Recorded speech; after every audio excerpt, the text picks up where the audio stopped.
Kĩgomano-inĩ na kambuni citiganĩte cia gũthondeka ngari kĩganda-inĩ gĩa KVM Thika nĩkuo Mĩnĩsta Lee Kinyanjui eranĩire atĩ thirikari ĩmĩhang'o-inĩ ya kũgũithia thogora wa thitima nĩgetha kũhũra njeki iganda iria cirahũrana na ũgarũrũku wa rĩera. So I think ours is to assure you of our commitment. We want a clean environment. Remember, this is the headquarters of UNEP. So we not only want just to be the administrative headquarters of UNEP, we also want to lead by example in terms of clean city, in terms of clean air, and what other measures we have done to ensure that that is done. We'll continue to engage on the issue of the cost of energy. I think it's a long conversation, but the more we continue to plug into the grids cheaper, cleaner energy, the lower the cost will be. Mũrũgamĩrĩri mũnene wa Basigo ĩrĩa nĩ kambuni ya gũthondeka mbathi cia thitima akiuga maigithĩtie makĩria ma ciringi bilioni 5 harĩ mũbango-inĩ ũyũ na itanya rĩao nĩ gũkorwo na mbathi 1,000 cia thitima gũkũ bũrũri-inĩ mũthia-inĩ wa mwaka wa 2027. So we focused on three key things in the evolution to the Kinglong product. Number one, quality.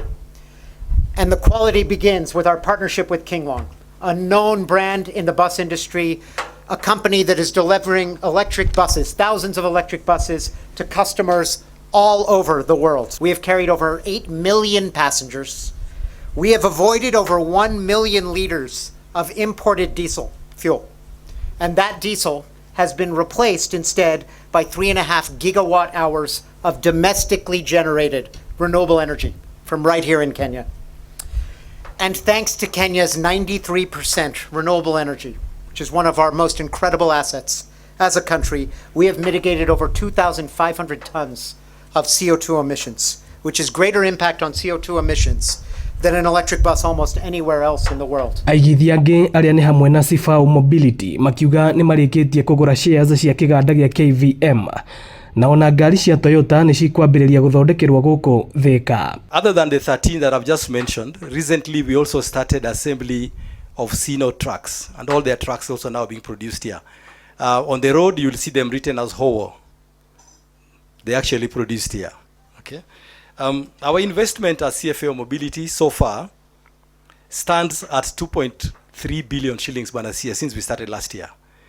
Key thing that we focused on for us as CFA Mobility is to look at the safety aspect. But our plan is to introduce much more brands, and even Toyota will actually be produced here Banasias from March next year.